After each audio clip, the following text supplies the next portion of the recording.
السلام علیکم. ہم روح کے موضوع پر گفتگو کر رہے ہیں اور ہم یہ آج تیسری ایپیسوڈ شروع کر رہے ہیں، اور پچھلی 2 ایپیسوڈ میں ہم نے اس کے اوپر ایک تعارفی گفتگو کی ہماری چل رہی ہے، اور ہماری سیریز یہ تعارفی سیریز ہے روح کے حوالے سے، اور ہم اس پر بات کرتے ہیں. تو آپ کا بہت شکریہ کہ آپ کنیکٹ ہوتے ہیں اور آپ ہمارے اس پوڈ کاسٹ کو جوائن کرتے ہیں. بہت شکریہ آپ کا، آپ کی محبتوں کا بہت شکریہ. بات کو وہیں سے کنٹینیو کرتے ہیں جہاں سے ہم بات شروع کر چکے ہیں، اور اس بات کو آگے لے کر جاتے ہیں کہ ہم نے پہلے جیسے بات کی ہے، روح کا وجود، اس کو تسلیم کرنا ہی سب سے پہلا پوائنٹ ہے، کہ جہاں پر انسان اپنے آپ کو روح کے وجود کو تسلیم کرتا ہے، جہاں انسان اس بات کا، اس حقیقت کا ادراک اس کو ہو جاتا ہے کہ میں ایک صرف فزیولوجی نہیں ہوں، میں صرف بایولوجی نہیں ہوں، میں صرف نیورو سائنس نہیں ہوں، میں صرف یہ سب کچھ کے علاوہ میں اور بھی بہت کچھ ہوں جس کو ڈسکور کرنے کی ضرورت ہے. پہلے تو وہ ایڈمٹ کرتا ہے اس کو، اور پھر وہ انٹینٹ کی طرف جاتا ہے، پھر وہ اس ارادہ کرتا ہے باقاعدہ کہ ہاں میں ڈسکور کروں گا کہ میں اور کیا کچھ ہوں، میں کیا ہوں، میرا وجود کیا ہے، وہ کیا سینتھسس کیسے ہوتا ہے جس کو ہم ڈسکور کرنا چاہتے ہیں، وہ کیسے ہوتا ہے، خلق اور امر کیا ہے. خلق تو چلو سمجھ میں آتا ہے، میڈیکل سائنس بھی اسے بتاتی ہے، بایولوجی بتا دیتی ہے ہمیں کہ خلق کیا ہے، کریشن کیسے ہوئی ہے، سیلز کیسے بنتے ہیں، سیلز کیسے اپنا آپریشن، اپنے فنکشنز انجام دیتے ہیں، ہماری باڈی کیسے کام کرتی ہے. لیکن وہ جو روح کا معاملہ ہے وہ کس طرح آگے بڑھے گا، اس کو سمجھنے کے لیے آپ انٹینٹ کرتے ہیں، اور انٹینٹ کرنے کے ساتھ ساتھ آپ ایک جرنی کا آغاز کرتے ہیں کہ ہاں آج سے میں اس چیز کو بھی ایک جس طرح زندگی کے 1000 شعبوں کے اندر آپ سوچ رہے ہیں، غور و فکر کر رہے ہیں، کام کر رہے ہیں، جاب کے سلسلے میں آپ سوچ رہے ہیں، مونوٹنسی ہماری روٹینز ہم فالو کر رہے ہیں، جو جابز پہ نہیں ہیں، جو اسکول کالجز کے اسٹوڈنٹس ہیں وہ کالج کے حوالے سے سوچ رہے ہیں، ایگزامس کے حوالے سے سوچ رہے ہیں، یونیورسٹیز والے اپنے سیمسٹرز کے حوالے سے سوچ رہے ہیں، اور ہم جو یونیورسٹی گریجویٹس ہیں ہم جابس کے حوالے سے سوچ رہے ہیں، ہم اپنے فیوچر پلاننگز کر رہے ہیں. اس کے علاوہ جو پوسٹ گریجویٹس ہیں یا ڈاکٹرز لیول کے جو لوگ ہیں وہ اپنے فیوچر کی پلاننگ کر رہے ہیں. بہت سے لوگ شادی کی پلاننگز کر رہے ہیں، بہت سے لوگ اپنے کریئرز کی پلاننگ کر رہے ہیں، پولیٹیشنز ہیں پالیٹکس کی پلاننگ کر رہے ہیں. تو بہت سے لوگوں کے شعبوں کے لوگ ہر طرح کی پلاننگز کر رہے ہیں. تو آپ کو بھی کہیں نہ کہیں اس پلاننگ کو تو اپنے دماغ میں لانا ہوگا انٹینٹ کے ساتھ، اور پھر یہ بات شروع ہوگی. تو اب جہاں ہم نے بات کی کہ وہ آؤٹ رائٹ ڈیفائنس، مکمل طور پر اللہ تعالیٰ کی اس پیغام کا جو اللہ تعالیٰ نے انسان کو دیا ہے، نبی اکرم صلی اللہ علیہ وسلم کے ذریعے سے جو پیغام انسانیت کو پہنچا ہے، اس پیغام کی نفی کے باوجود ہم وہ کنیکشن لوز نہیں کرتے، وہ کنیکشن ہمارا برقرار رہتا ہے. اس کی وجہ یہ ہے کہ ہم تخلیق نہیں ہیں، صرف ہم امر بھی ہیں، ہم صرف ایک آبجیکٹ نہیں ہیں. اور وہ جو عہد ہم نے اللہ رب العزت سے کیا ہے، جس کا آج ہم ذکر کرنے والے ہیں آج کی ایپیسوڈ میں، کیونکہ یہ روح سے بہت زیادہ کنیکٹڈ ہے بات، اور اس کو ہم نے پچھلی 2 ایپیسوڈز میں اس لیے ذکر نہیں کیا کیونکہ ہم اس کا مومنٹم بلڈ کرنا چاہ رہے تھے. اور آج ہم اس کا ذکر کریں گے کہ اللہ رب العزت نے حضرت آدم علیہ السلام کی وہ جو تخلیق ہوئی، جسم کی تخلیق، اس سے بہت پہلے تمام روحوں کو تخلیق کیا ہوا تھا. اور اللہ رب العزت نے ان تمام روحوں سے ایک عہد بھی لیا تھا. وہ عہد، اس کو ہم تھیولوجی کی ڈومین میں ہم اسے کہتے ہیں، اسلام اسے عہد الست کہتا ہے، کیونکہ سورہ اعراف کے اندر غالباً اس کا ذکر ہے کہ اللہ تعالیٰ نے پوچھا الست بربکم، اللہ تعالیٰ نے پوچھا کیا، اللہ تعالیٰ نے ساری روحوں کو اکٹھا کر کے پوچھا کہ کیا میں تمہارا رب نہیں ہوں؟ تو انہوں نے قالوا بلا شہدنا، انہوں نے کہا کہ ہاں ہم گواہی دیتے ہیں، بالکل بے شک، بلا شہدنا، ہم گواہی دیتے ہیں اس چیز کی کہ یا اللہ تو ہمارا رب ہے. اللہ تعالیٰ نے یہ عہد تمام روحوں سے لیا تھا، چاہے وہ مسلم ہے یا غیر مسلم ہے آج کی دنیا کے اندر، لیکن یہ جتنی بھی ارواح تھیں، ارواح سے یہ عہد لیا گیا کہ اس عہد سے مکرنا نہیں. اور یہ وہ کنیکشن ہے جو ہماری ارواح اس مادیت، اس دنیا کے اندر آنے کے باوجود اسے کیری کیے ہوئے ہیں. اور اس کے ساتھ ساتھ یہ بھی ایک حقیقت ہے کہ ہم جو ہیں وہ ہماری جتنی بھی ارواح انسانی ہیں، وہ اس دنیا میں آنے سے قبل جس میت میں ہوتی ہیں، جس کمپنی میں ہوتی ہے، وہ کمپنی اللہ سبحانہ و تعالیٰ اٹ سیلف وہ کمپنی ہے. اور اسی وجہ سے ہماری روح کا جو میلان ہے، کیونکہ جس عظیم اور اعلیٰ اور سپیریئر کمپنی سے وہ آ رہی ہیں اس دنیا کے اندر، دنیا کہتے ہی عربی میں تو دنیا کا جو لغوی طور پر مطلب ہے وہ ہے قریب کی چیز، نچلی چیز، لوور، ٹھیک ہے، قریب، لوور، اس لیے کیونکہ دنیا جو ہے یہ اوپر کی جو اس سپیریئر ورلڈ ہے، جو حقیقی دنیا ہے، جو جہاں فرشتے ایگزسٹ کر رہے ہیں، جہاں حور و ملائک ایگزسٹ کر رہے ہیں، جہاں جنت دوزخ ایگزسٹ کر رہے ہیں، یہ اس سے نچلی جگہ ہے، بہت نچلی ہے، ہر اعتبار سے اس سے نیچے ہے، ہر اعتبار سے اس سے نیچے ہے۔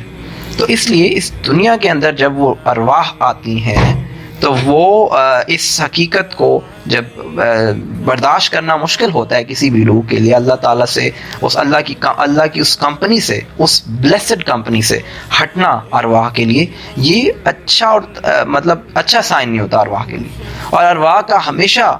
جو میلان ہے، جو رجحان ہے، وہ ہمیشہ کریٹر کی طرف، اس کمپنی کی طرف، اس نور کی طرف رہتا ہے جو اللہ رب العزت کی ذات خود کیونکہ نور ہے، تو اس نور کی طرف اس کا رجحان رہتا ہے۔ ہماری تمام ارواح کا رجحان اسی طرف رہتا ہے،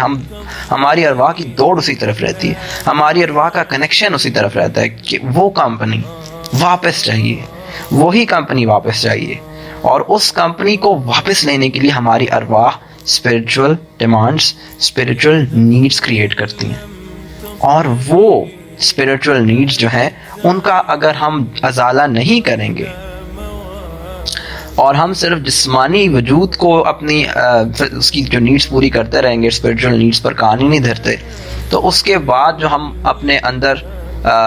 خالی ہونے کا احساس محسوس کرتے ہیں، اپنے بے مقصد ہونے کا احساس ہمیں ہوتا ہے۔ بہت سے لوگ آپ نے دیکھا ہے سوسائڈ کر لیتے ہیں، بہت اچھی لائف گزار رہے ہوتے ہیں، سوسائڈ کر لیتے ہیں۔ ہمیں تو موقع اگر نہیں ملا کسی ایسے شخص سے بات کرنے کا، لیکن اگر ایسے شخص سے ہم سوسائڈ کرنے کے بعد ہم بات کر سکتے ہوتے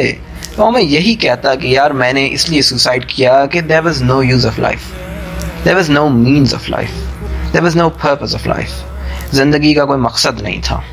یہ سب بیکار تھا، اس کی کوئی ویلیو نہیں تھی، کوئی حیثیت نہیں تھی، مجھے یہی لگا کہ اس کا کوئی مقصد نہیں ہے جو میں زندگی یہاں گزار رہا ہوں، it means nothing، میرے ایگزسٹنس کا، میرے وجود کا کوئی مقصد ہی نہیں ہے، تو ہمیں کیا کرنا۔ اور پھر اس کی ریشنلٹی اسے اس بات پر قائل کر جاتی ہے۔ حیرت کی بات یہ ہے اس کی منطق،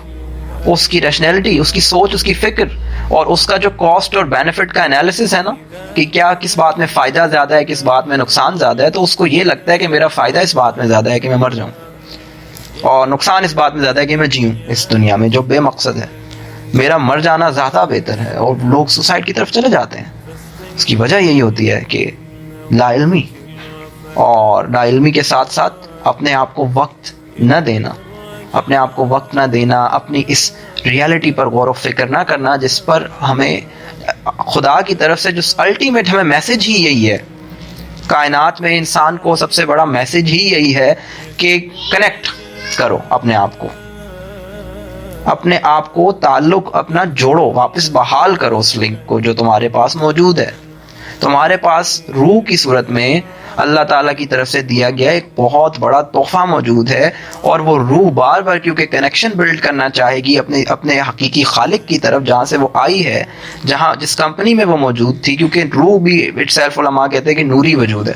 نور ہے، اور نور کا تعلق اس مٹیریل ریالم کے ساتھ نہیں ہے جو ہم مادی دنیا میں ہم سٹڈی کرتے ہیں نا، لائٹ جسے ہم کہتے ہیں۔ تو اس کی ایک رف ٹرانسلیشن نور کی بھی لائٹ کی جاتی ہے، لیکن ہمارے استاد نعمان علی خان ہیں، وہ اس حوالے سے ایک جو ٹرانسلیشن فراہم کرتے ہیں، ہم ان کی ہی ٹرانسلیشن کو پسند کرتے ہیں اور ان فالو کرتے ہوئے آگے بڑھاتے ہیں کہ اسپرچل لائٹ، روحانی طور پر ایک ایسی لائٹ جو آنکھوں سے دیکھی نہ جا سکے، صرف جس کو دیکھنے کے لیے دل کا بینا ہونا، دل کی پاکیزگی، روحانی طور پر ایک ایسی کانشسنس کا لیول درکار ہے جو جتنا زیادہ ہوگا آپ اتنا اس کو فیل کر سکیں گے۔ یہ ہے نور کی وہ ایکسپلینیشن، یا آپ کہہ لیں اس کی وہ ڈیفینیشن۔ تو اللہ کی ذات کا جو، جیسے کہ اللہ تعالیٰ نے سورہ نور کے اندر ایک آیت ہے، بہت مشہور آیت ہے، ہم اس کو آج کی تو ایپیسوڈ میں ہم اس کو ڈسکس نہیں کر سکتے، لیکن ہم انشاءاللہ اگلی ایپیسوڈ میں کوشش کریں گے کہ ہم اس ایپیسوڈ کے حوالے سے گفتگو کریں اور اس آیت کے حوالے سے گفتگو کریں، اور اس آیت کے حوالے سے جو روح کا تعلق نکلتا ہے اسے ہم بیان کرنے کی کوشش کریں گے۔ تو وہ اللہ تعالیٰ نے، اللہ کیونکہ خود نور ہے، اللہ کی ذات نور ہے، اللہ نور السماوات والارض، اور اللہ تعالیٰ نے جو مثال دی ہے، تو وہ اللہ زمین و آسمان کا نور ہے، ساری کائنات کا نور ہے۔ وہ نور ایسا نور ہے کہ وہ آنکھوں سے دیکھنے سے وہ نظر نہیں آئے گا، اس کے لیے ہمیں دل کا بینا ہونا ضروری ہے۔ اس کے لیے شعر ہے نا، غالباً علامہ اقبال کا ہی شعر ہے، دل بینا بھی کر خدا سے طلب، آنکھ کا نور دل کا نور نہیں۔ یعنی کہ آنکھ دیکھتی ہے تو یہ کافی نہیں ہے، دل کا دیکھنا بہت ضروری ہے۔ اور وہ کیسے ہوتا ہے؟ وہ ڈرل سے ہوتا ہے، وہ جس کے ہم نے ذکر کیا پچھلے ایپیسوڈ میں۔ وہ آپ وقتاً فوقتاً اپنے آپ کو وقت دیتے دیتے آپ آہستہ آہستہ وہ کانشیسنس کا وہ لیول بڑھاتے جاتے ہیں جہاں آپ کے اوپر واردات، جیسے کہتے ہیں واردات قلبی، اس کے لیے تصوف کی ڈومین ہے واردات قلبی، کہ آپ کے اوپر واردات ہوتی ہیں، آپ ایکسپیرینس کرتے ہیں، آپ اسپریچول ایکسپیرینسز کی ڈومین سے گزرتے ہیں، جہاں آپ خود احساس ہوتا ہے آپ کو اس بات کا کہ آپ کیا ایکسپیرینس کر رہے ہیں روح کے حوالے سے، اور آپ کو اللہ تعالیٰ کی طرف سے نالج عطا کیا جاتا ہے۔ یہ آپ ہمارے ہاں تو کیونکہ ہم دیکھتے ہیں کہ نالج جو ہے وہ ایک بندے سے دوسرے بندے کو ٹرانسفر ہوتا ہے، یا ایک ویب سائٹ سے یا ایک نیوز پیپر سے آپ نے آرٹیکل پڑھا، یا کوئی سٹوری پڑھی یا بک پڑھی آپ نے، یا کوئی ڈاکومنٹری دیکھ لی تو آپ کو نالج آ گیا، یا مختلف ذرائع موجود ہیں۔ لیکن یاد رکھنا چاہیے کہ علم کا جو حقیقی منبع ہے، جو سورس ہے، وہ تو اللہ رب العزت کی ہی ذات ہے۔ جتنا بھی علم ہے، جہاں پر بھی علم ہے، علم کی حقیقی جو سورس ہے، جہاں سے وہ اوریجنیٹ ہوتا ہے، وہ تو اللہ کی ذات ہے۔ تو اللہ تعالیٰ جب چاہتا ہے، جہاں چاہتا ہے، جس کو چاہتا ہے، جیسے چاہتا ہے، علم دے دیتا ہے۔ اور اپنے انبیاء کو تو آپ کو پتا ہے نا کہ انبیاء کا کوئی استاد نہیں ہوتا، انبیاء کا استاد اللہ رب العزت کی اپنی ذات ہوتی ہے۔ اللہ تعالیٰ انبیاء کو لوگوں کے انڈر نہیں کرتا، اللہ تعالیٰ خود سکھاتا ہے۔ لوگوں کے سکھانے میں غلطی ہو سکتی ہے، اللہ کے سکھانے میں کوئی غلطی نہیں ہو سکتی۔ اللہ از پرفیکٹ، اللہ پرفیکشن ہے۔ تو اسی طرح جس طرح ہم بات کریں کہ اللہ تعالیٰ سکھاتا ہے، اللہ تعالیٰ اپنے بندوں کے اوپر کھولتا ہے چیزوں کو، جب وہ اس کی طرف دوڑتے ہیں، بھاگتے ہیں،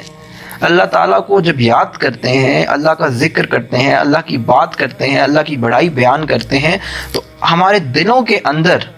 ہمارے صدور کے اندر، ہمارے سینوں کے اندر، ہمارے مرکز وجود کے اندر جو سگنلز موجود ہیں نا آلریڈی، وہ ایمپلیفائی ہوتے ہیں، مزید اور کنیکشن بلڈ کرتے ہیں اللہ رب العزت کی ذات سے۔ اور جب وہ کنیکشن سٹرونگ ہوتا جاتا ہے تو ہماری ریسیپشن بھی سٹرونگ ہوتی جاتی ہے،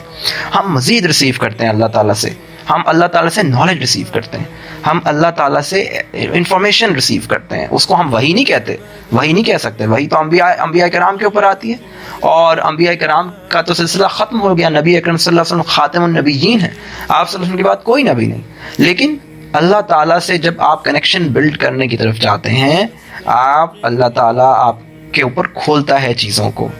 اللہ تعالیٰ اپنا قدرت کا جو نظام ہے،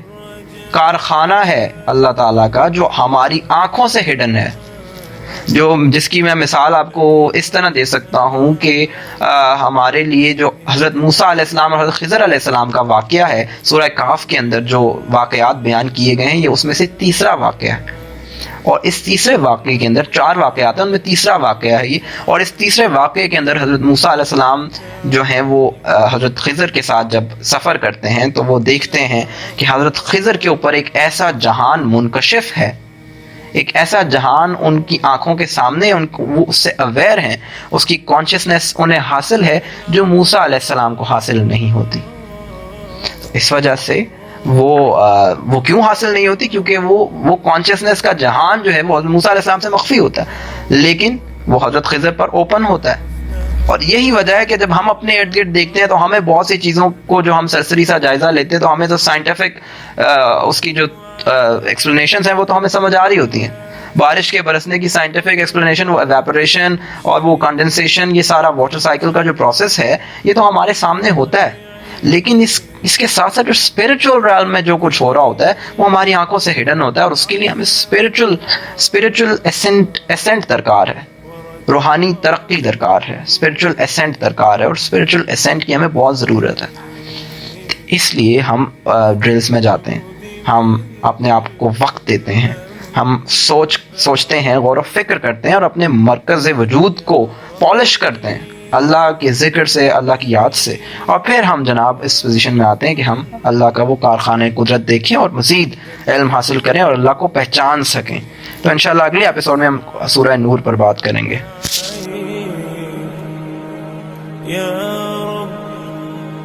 یا